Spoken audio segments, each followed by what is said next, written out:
오늘도 하나님의 말씀을 듣고 깨닫고 그대로 살기를 소망하는 우리의 삶 속에 하나님의 크신 은혜와 능력의 역사가 이루어질 줄로 믿습니다.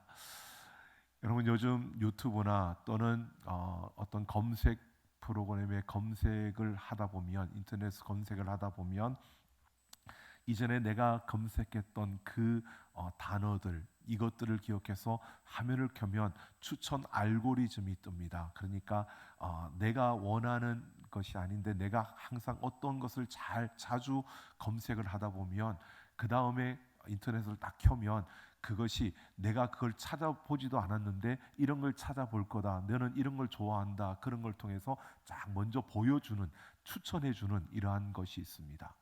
여러분, 이것은 사용자의 편리를 위해서 그것을 운영하는 사람들이 그런 프로그램을 만들어서 우리가 쓰기에 편리하도록 만들어준 그러한 하나의 모습입니다. 그런데 여러분, 이것이 우리의 편리를 위한 것인데 그 나쁜 영향도 미친다는 겁니다.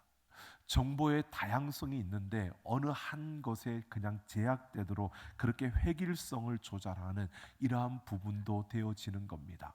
추천을 하는데 어떤 획일적인 어떠한 부분으로 우리로 하여금 거기에만 생각이 갇히도록 만드는, 좀 다양한 것을 보지 못하게 만드는 이러한 역할도 그 부분이 한다는 겁니다. 그러다 보니까 2024년 우리 한국 사회가 주목해야 될 사회 심리 현상 중에 하나가 바로 확증 편향이다라고 이렇게 선정되었다라는 것을 보았습니다.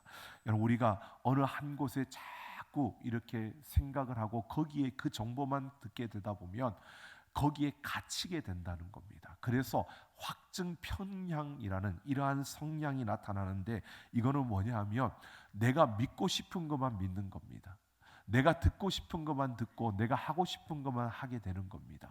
점점 우리를 그렇게 만들어 가서요, 스스로 우리가 갇히게 만들고, 그렇게 가두어지면 고집스럽게 되는 겁니다. 점점 내 생각만 하게 되고, 그러면서 다른 사람들의 생각을 받아들이려고 하지 않고 나와 다른 것을 인정하지 아니하고 오히려 다른 것을 틀렸다고 규정하면서 아예 폐쇄적이 되어져 버리는 이러한 모습을 갖게 된다는 겁니다. 그러니까 우리의 편리를 위한 것인데도 불구하고 그 편리함이 오히려 우리를 더 가두고 더 묶어버리고 더 생각하지 못하게 만들어버리는 이러한 역영향도 우리에게 주어진다는 겁니다. 여러분, 이런 모습이 되어지면요, 참 사람이 자기의 어떤 모습으로, 자아의 그 고집으로, 아집으로 가득 채워지는 이러한 모습이 되어지는 겁니다. 오늘 그러한 모습을 갖춘 이가 바로 이스라엘의 아하스 왕이었습니다. 여러분, 지난 시간에 우리가 살펴보았던 것처럼 하나님께서 그에게 내가 징조를 보여줄게, 그러니까 구해봐, 이렇게 말씀하시는데도 불구하고 그는 고집스럽게 아주 교만한 마음으로 그 필요 없다고, 하나님이라고 그거 할 수 있겠느냐고 그렇게 말하며 거부했던 이 모습, 이것은 자기 생각에 갇혀진 그러한 아하스 왕의 모습을 우리에게 보여줍니다. 그런데 그럼에도요, 하나님은 그를 포기하지 아니하시고 다윗의 집에 하나님이 약속하신 그 약속을 이루시기 위해서 하나님은 끊임없이 이사야를 통해서 그에게 말씀해 주고 있다는 겁니다. 하나님의 약속을 선포하는 이사야, 그러면서 동시에 그들에게 고난과 아픔이 주어질 것을, 재난이 그들 가운데 이루어질 것을 말씀하고 있는 이사야의 모습을 볼 수 있습니다. 오늘 우리가 이 8장에 나오는 이사야 선지자의 이 모습을 함께 살펴보면서, 그러니까 하나님의 약속을 주는 동시에 그들에게 고난과 아픔이 주어질 것을, 고통의 시간이 주어질 것을 알려주고 있는 이 이사야의 두 얼굴 속에 하나님께서 말씀하시는 그 말씀이 무엇인지, 그리고 하나님께서는 진정 그런 아픔과 고통의 시간 속에서 그들이 어디에 마음을 두고 그들의 시선은 어디에 두어야 하는지를 가르쳐주는 이 말씀을 통해서 오늘 이 시대 속에서 오늘 우리가 어떻게 살아가야 할 것인가를 함께 생각해 보려고 합니다.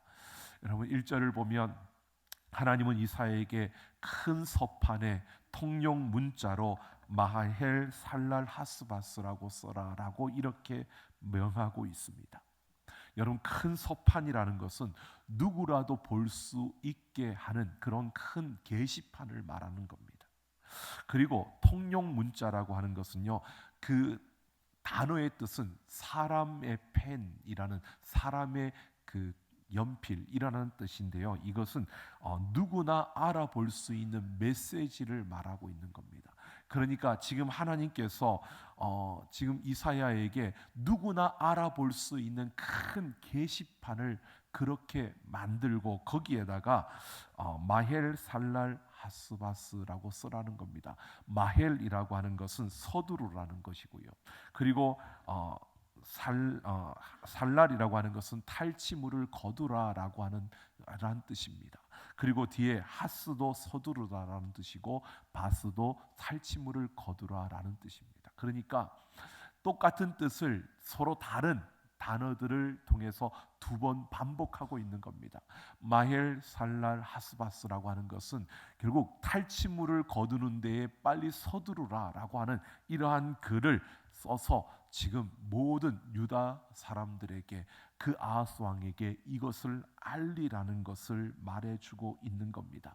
똑같은 내용을 반복해서 서로 다른 단어를 써서 이렇게 말하는 것은 그만큼 이것을 강조하고 있다는 겁니다. 그러면서 3절을 보면 하나님께서 이렇게 말씀하십니다. 이사야가 아들을 낳았는데 그 아들의 이름을 마헬 살랄 하스바스라고 지으라는 겁니다. 그러니까 이사야의 아들의 이름을 마헬 살랄 하스바스라고 부르라는 것입니다. 이것은 앞선 7장 14절에서 처녀가 잉태하여 아들을 낳을 것이요 그의 이름을 임마누엘이라 하리라 라고 한 이 문장과 똑같은 패턴입니다. 지금 우리 번역은 좀 다르게 보일 수 있지만 똑같은 패턴으로 이 문장을 지금 이사야에게 말하고 있습니다.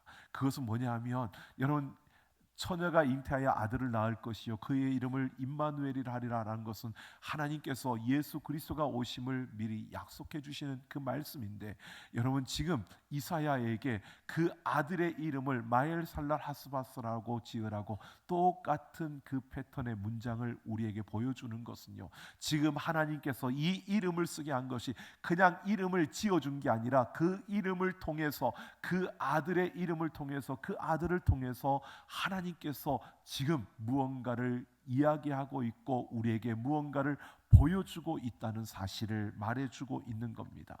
여러분, 그 당시에 바로 임마누엘이라는 이 이야기를 그들이 제대로 알 수 없었던, 메시아가 올 거야라고 했지만, 우리의 왕이 오실 거야라고 생각했지만 그분이 예수 그리스도라는 것을 그들은 알지 못했지만, 그러나 그처럼 바로 이 마헬 살랄 하스바스라는 이름을 줄 때에 그 이사야의 아들이 어떤 것을 이룰지, 어떤 것을 나타낼지를 모르지만 하나님께서는 그의 이름을 그렇게 지으라고 지금 말씀하고 있다는 겁니다. 그러니까 하나님은 지금 이사야와 그 가정, 그 아들의 이름을 통해서 지금 하나님의 언약을 붙잡으라고, 하나님의 약속이 너희와 함께하고 있다는 것을 유다와 그 백성들에게 보여주고 나타내는 그러한 서판으로 하나님이 그들을 삼으셨다는 겁니다. 그러니까 하나님이 아무리 뭐를 해도 그것을 이룰 수 없습니다. 징조를 구하라는데 하나님 앞에 징조를 구할 필요가 없습니다라고 하는 그 아하스 왕과 유다 백성들에게 하나님께서는 이사야와 그의 아들들을 통해서, 그 아들의 이름을 통해서 하나님께서 그들에게 말씀하신다는 것을, 그러니까 이사야와 그의 아들들, 그 마헬 살랄 하스바스라는 이 이름을 가진 아들은 하나님의 서판이 되어서, 그 시대의 서판이 되어서 그 하나님의 그 뜻하심을, 하나님의 메시지를 그들에게 보여주는 이러한 자리에 서게 되었다는 것을 말해주고 있는 겁니다. 그런데 4절을 보면 이렇게 말합니다. 이사야의 그 아이가 아빠, 엄마라고 부르기 전에, 그 부를 줄 알기 전에 노략물이 아수르 왕 앞에 옮겨질 것이다 라고 말하고 있습니다. 이 말은요, 여러분 7장과 연결되어지는 건데, 지금 아람과 이스라엘이, 북쪽 이스라엘이 손을 잡고 남쪽 유다를 침공하는 겁니다. 그때 지금 아하스 왕이 그 위기 속에서 하나님의 그 징조는 필요 없고 아수르 왕에게 도움을 요청하려고 그가 그 금은 보화를 보내어서 도움을 요청하려고 하는 겁니다. 그런 가운데서 도움을 요청한 다음에 그 도움을 받아 아수르 왕이 그 가운데 왔을 때 그 아수르 왕이 바로 북쪽 이스라엘과 아람을 물리치는 그러한 일이 펼쳐진다는 겁니다. 그러니까 그 일이 펼쳐지는 것은 쉽게 보면 아하스 왕이 생각했던 방식, 그 방식대로 이루어진다는 겁니다. 그러니까 이렇게 보면 아하스 왕이 뜻대로, 아하스 왕이 생각했던 대로 모든 일이 이루어지는 것처럼 보여질 것입니다. 그렇게 되어지는 것이 펼쳐지는데 지금 마엘 살랄 하스바스라는 이 이름을 짓고 그것을 이 시대 속에 드러내라고 하는 것은 다른 것이 아니라 그 모든 것은 하나님이 지금 이루고 있다는 겁니다. 우연찮게 아하스 왕이 생각한 대로 그 방식이 맞아서 그대로 이루어진 것이 아니라 그렇게 보여지지만 실제로 이 모든 역사는 하나님이 이루시고 있다는 것을 말해주고 있고 그 하나님께서 그 역사 가운데 지금 이 모든 것을 진행시켜가고 있다는 겁니다. 그래서 그들 앞에 이렇게 펼쳐질 줄 모른다, 이렇게 이루어진다는 것을 말해주고 있습니다. 그러면서 오늘 6절을 보면 이 백성이 천천히 흐르는 실로아 물을 버리고 르신과 르말리아의 아들을 기뻐하느니라 라고 합니다. 이 말은 이 백성이 천천히 흐르는 실로아 물, 이 천천히 흐른다. 그런데 이 실로아라고 하는 이 물은요 어떤 의미냐면 실로아라는 개천이 있는데 그 개천은 겉으로 보기에는 물이 흐르지 않습니다. 그러니까 메말라 있습니다. 근데 속으로 물이 흐르는 겁니다. 그러니까 사람들이 볼 때에는 그 실로아의 개천, 이 물은 정말 소망이 없는 겁니다. 메말라 있는 겁니다. 물이 없는 겁니다. 희망이 없어 보이는 겁니다. 그런데 실제로 그 아래에는 물이 흐르는 것이 바로 이 실로아의 물입니다. 그래서 하나님이 이렇게 말씀하고 있는 겁니다. 아무 소망이 없어 보이는 그 상황과 그 시간과 그 현실 속에서도 하나님이 지금 그 아래에서 일을 하고 있다는 겁니다. 그 아래에는 너희가 보지 못하는 그 아래에는 물이 흐르고 있다. 지금 이 역사 속에 너희의 상황 속에 하나님이 지금 일하고 있는 것이다 라고 말하고 있는 겁니다. 그러면서 그 르신과 르말리아는 이스라엘의 그 아람의 왕들의 이름입니다. 그들을 기뻐한다는 것은 반역법입니다. 그러니까 이 아수르를 통해서 너희는 이 아람과 이스라엘을 물리친 것을 너희는 기뻐하겠지만 그것을 기뻐하지만 실제로 이 모든 역사에 겉으로 보기에는 실로아 물이 그냥 메말라서 아무런 희망이 없는 것 같지만 그 역사 아래에서 움직여 가시는 하나님이 일하고 계신다는 것을 그들에게 말해주고 있는 겁니다. 그러니까 지금 이사야 선지자를 통해서 하나님은 아하스 왕과 그 유다 백성들에게 이렇게 말하고 있는 겁니다. 너희가 나를 버리고 나를 배척했는데 그런데 지금 이 위기와 이 현실 속에서 그 아하스 왕이 생각하는 것처럼 이 아수르가 와서 그들을 물리쳐 줄 것이다. 근데 이것이 그냥 우연히 일어난 것이 아니고 아하스 왕이 생각한 대로 아하스 왕의 그 선택이 올바랐다라고 하는 것이 아니라 이것은 그 역사 아래에서 하나님이 움직여가고 계시고 하나님께서 이 모든 일을 일하고 계시는 것이다 라고 이렇게 말씀하고 있는 겁니다. 그러니까 이 모든 것을 이루신 이가 하나님이시라는 것을 그들에게 말해주고 있는 겁니다. 그런데 여러분 보십시오. 이렇게 하나님이 모든 것을 이루었다라고 했는데 그래서 그들은 자신들이 이렇게 선택해서 자신들이 이렇게 해서 다 이루어졌다라고 아하스 왕은 아주 기고만장했을 겁니다. 그런데 오늘 7절을 보면 이렇게 말합니다. 아수르를 흉룡하고 창일한 큰 하수라고 이렇게 칭하고 있습니다. 그러면서 그들이 그들을 뒤엎을 것이고 모든 골짜기에 차고 모든 언덕에 넘쳐 흘러 유다에 들어와서 목에까지 미칠 것이다 라고 말합니다. 그러니까 이 아수르가 흉룡하고 창일한 큰 하수인데 이들이 아람과 이스라엘을 물리쳐 줄 뿐만 아니라 그들이 언덕을 넘어서 흘러 넘침으로 유다에까지 넘어와서 그 물이 목에 차기까지 한다. 목에 차서 숨쉬기 어려울 정도까지 그렇게 되어진다는 겁니다. 이것은 아수르가 아람과 이스라엘만 그렇게 점령하고 그 너희들만 돕고 끝나는 게 아니라 그들이 그 힘을 가지고 유다 너희들을 짓밟을 것이라는 겁니다. 너희들을 그 물이 목에 차기까지 그렇게 할 것이다 라고 말하고 있습니다. 그러나 하나님께서 말씀하시는 것이요, 임마누엘이여 그가 펴는 날개가 내 땅에 가득하리라 라고 합니다. 이 아수르가 너희를 완전히 짓밟고 너희를 멸망시키려고 너희까지 공격할 텐데, 그때 임마누엘의 하나님께서 그 임마누엘의 날개를 펴실 것이다. 너희와 함께 하시는 하나님께서 보호의 날개를 펴서 너희를 지키고 너희를 돌보아 주실 것이라고 이렇게 말씀하고 있는 겁니다. 그래서 바로 바다가 땅을 넘보지 못하게 하시듯이 바로 아수르가 유다를 삼키지 못하도록 하나님이 지켜주시겠다라고 이렇게 약속하고 있는 겁니다. 결국 하나님은 너희가 아하스 왕과 유다 백성들에게 말하는 겁니다. 너희가 아수르를 의지했지만, 너희가 아수르의 힘을 의지했고 그 아수르를 통해서 너희가 그 문제를 해결하려고 했지만 결국 그 아수르가 너희를 짓밟게 될 것이고 너희를 침몰시킬 것이다. 그러나 하나님께서 그 임마누엘의 날개를 펼쳐서 너희를 돌보고 너희를 지켜줄 것이다.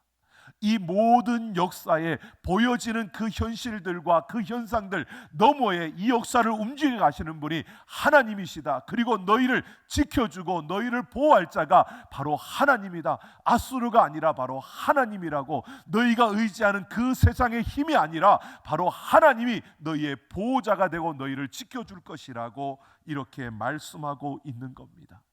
바로 하나님은 이사야를 통해서요, 바로 너희의 진정한 피난처가 하나님이시라는 것을, 이 역사에 움직여 가시는 주권자가 하나님이시라는 것을, 보여지는 현상들과 그 현실의 일들, 그것들이 모든 것을 움직여가는 것 같지만 실제로 그 아래에서 흐르고 있는 물처럼 바로 하나님이 그 아래에서 일하고 계시고 하나님이 그 모든 것을 운영해 가고 있고 그 모든 것을 섭리해 가고 있다는 사실을 말해주고 있는 겁니다.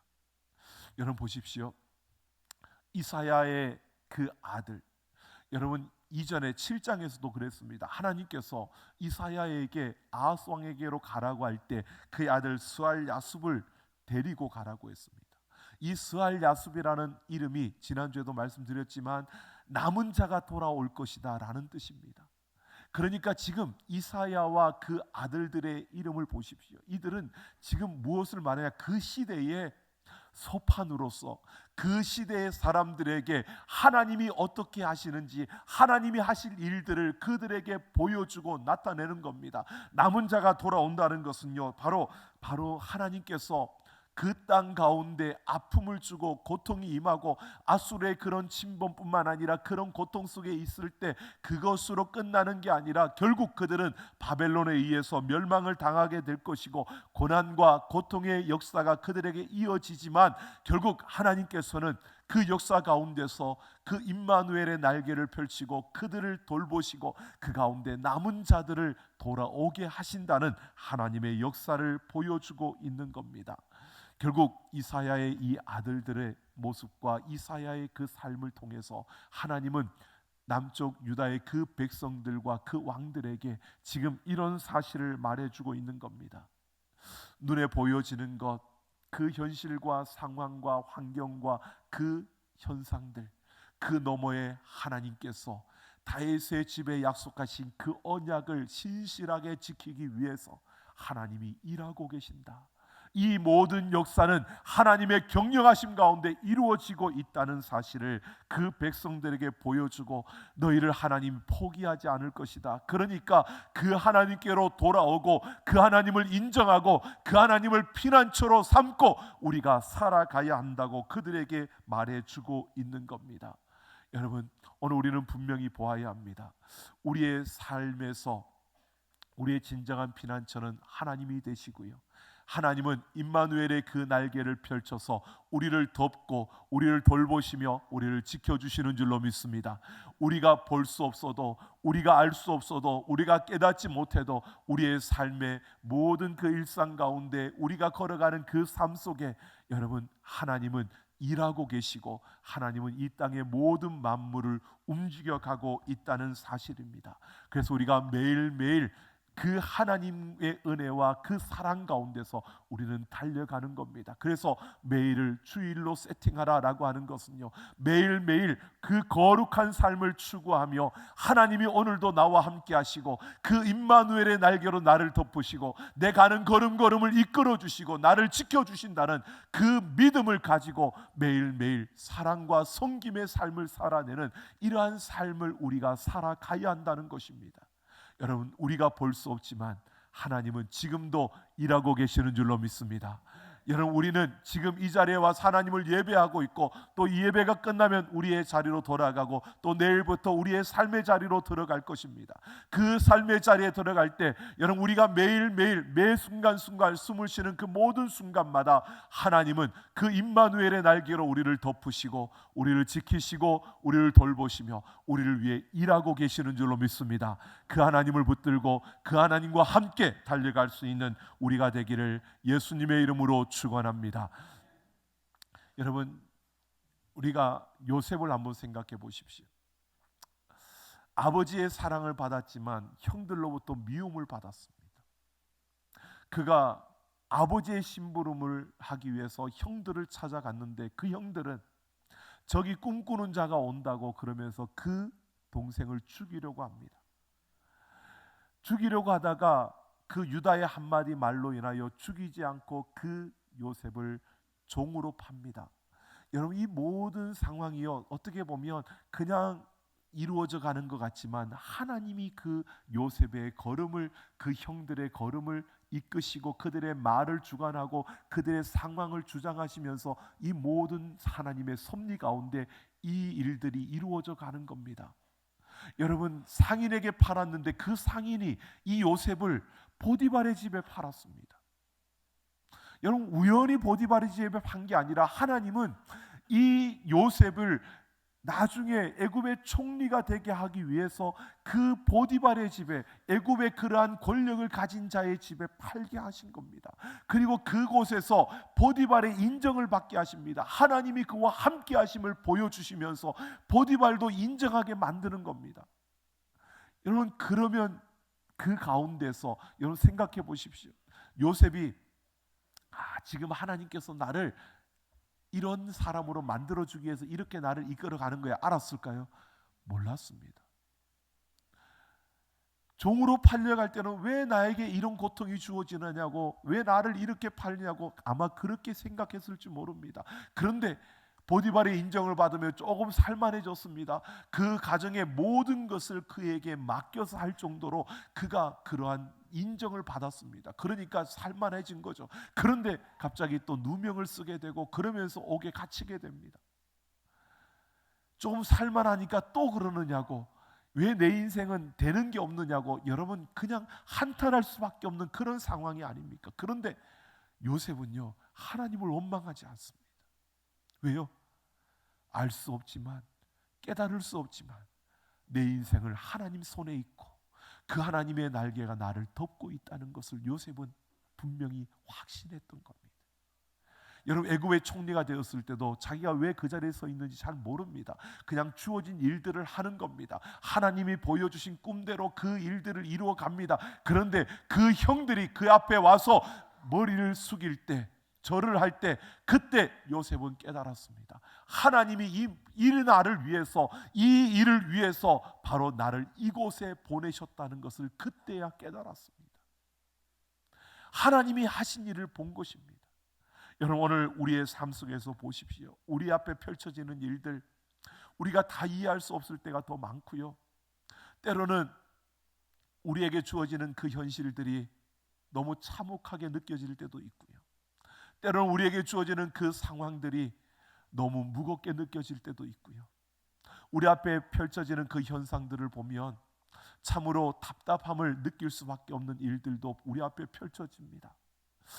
조금 나아지는 듯 싶었는데 또 이런 일들이 일어나느냐라는 생각이 들어질 때도 있습니다.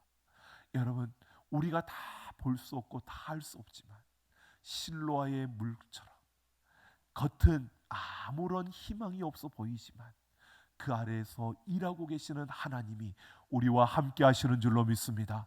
그 하나님이 우리를 붙들고 있고요, 그 임마누엘의 하나님의 날개가 우리의 삶을 덮고 있다는 사실을 우리가 잊지 않고 그것을 붙들고 우리는 그 하나님 앞에 기도하고 기대하고 기다릴 수 있는 우리가 되기를 예수님의 이름으로 축원합니다. 마태복음 28장 20절에서 예수님 말씀하십니다. 내가 세상 끝날까지 너희와 항상 함께 있으리라 약속해 주셨습니다. 신실하신 하나님께서 약속해 주셨습니다. 그 약속대로 우리와 함께 하실 겁니다. 여러분, 우리가 그 하나님을 인정하며 우리의 삶을 살아가야 합니다. 매일매일 여러분, 하나님 앞에 도와달라고 구하십시오. 그리고 하나님이 나의 도움이 되어서 오늘도 내 걸음 속에 함께하고 있다고 인정하시고 그 하나님과 함께 걸어가는 우리가 되기를 예수님의 이름으로 축원합니다. 그럴 때 하나님이 우리를 지켜주시고 돌봐주시고 우리 가운데 일하시는 하나님의 역사를 우리는 반드시 보게 될 것입니다. 토마스 칼라일이라는 분이 프랑스 혁명사라는 책을 썼습니다. 근데 그 책을 쓰는 과정에 이런 일들이 있었습니다. 초고를 완성했을 때 7년에 걸쳐서 이 초고를 완성했는데 자기가 제대로 썼는지를 알기 위해서 자기 친구인 존 스튜어트 밀에게 이 그 원고를 보내면서 감수를 부탁했답니다. 그랬더니 그 친구가 그걸 읽다가 어느 날 읽다가 그냥 서재에 펼쳐놓고 그리고 잠이 들었답니다. 그런데 그 다음 날 이른 아침에 하인이 그 서재에 들어가서 정리를 하다가 그냥 널브러져 있으니까 그것들이 그냥 다 치우라고 그러는가 보다 생각을 하고 그걸 치워서 모아가지고 다 불태워버렸답니다. 그러니까 7년 동안 썼던 글을 그냥 불태워버린 겁니다. 그러니까 이 친구였던 스튜어트 밀도 굉장히 미안했지만 그렇게 현실이 다가온 칼라일은요 실망하고 좌절한 겁니다. 내가 어떻게 쓴 글인데 그게 하루아침에 날아가 버렸으니까. 여러분 그렇잖아요. 지금은 컴퓨터에 다 저장을 하니까 그냥 다시 복구시키고 복원시키면 되는데 더 파일을 저장해놨으니까 그거 있으면 되는데 여러분 그것도 안 됐을 때 한번 생각해 보십시오. 저도 예전에 그런 적이 있습니다. 이 설교 원고를 막 컴퓨터로 썼는데 저장을 안 하고 잠깐 뭘 보는 사이에 컴퓨터가 꺼져버린 겁니다. 날아가 버렸습니다. 그래서 다시 썼습니다. 그러니까 그 다시 쓰면서 얼마나 원통한지 모르겠어요. 근데 그 생각해 보세요. 7년 동안 고생한 것이 사라진 겁니다. 그런데요, 어느 날 그 희망을 잃어버리고 좌절해 있는 그 낙심해 있는 그에게 이런 생각이 주어졌답니다. 하나님이 그 마음에요.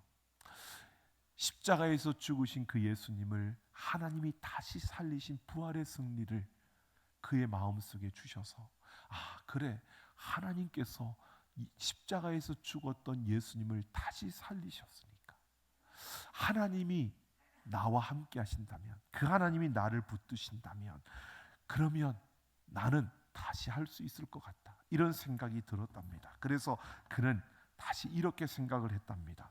바로 나는 아무것도 아니지만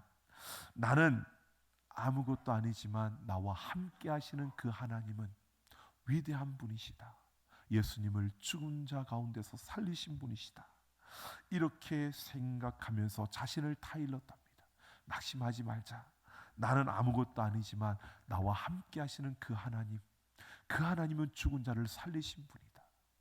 그리고 힘을 얻기 시작하고요, 다시 써서 그 프랑스 혁명사라는 책을 완고했다고 말합니다. 그러면서 칼라일은 나중에 이렇게 말합니다.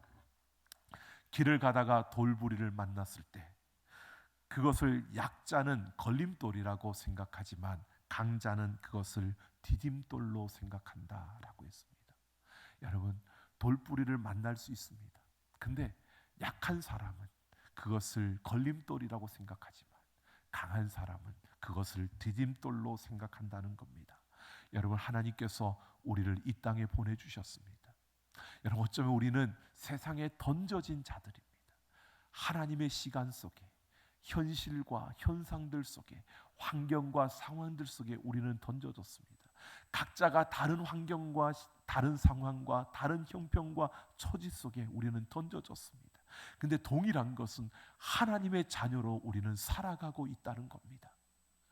여러분, 각자가 다르니까, 형편도 다르고 상황도 다 다르니까 비교가 되지요. 근데 비교하지 마십시오. 하나님이 우리를 그곳에 던져주셨습니다.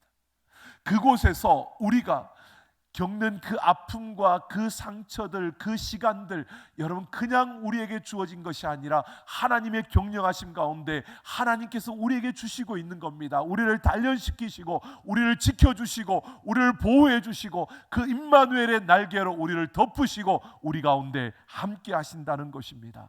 그 하나님을 의지하고 그 하나님과 함께 일어서는, 그래서 이사야와 그의 아들들이 그 시대의 서판이 되어 하나님의 일하심과 하나님의 뜻을 그 시대 사람들에게 보여주었던 것처럼, 여러분, 우리 매일의 삶이 이 시대의 서판이 되어서 여러분, 우리의 삶을 통해서 하나님을 보여주고 하나님의 영광을 드러내며 하나님이 하시는 일들을 나타낼 수 있는 우리의 모든 걸음이 되기를 예수님의 이름으로 축원합니다.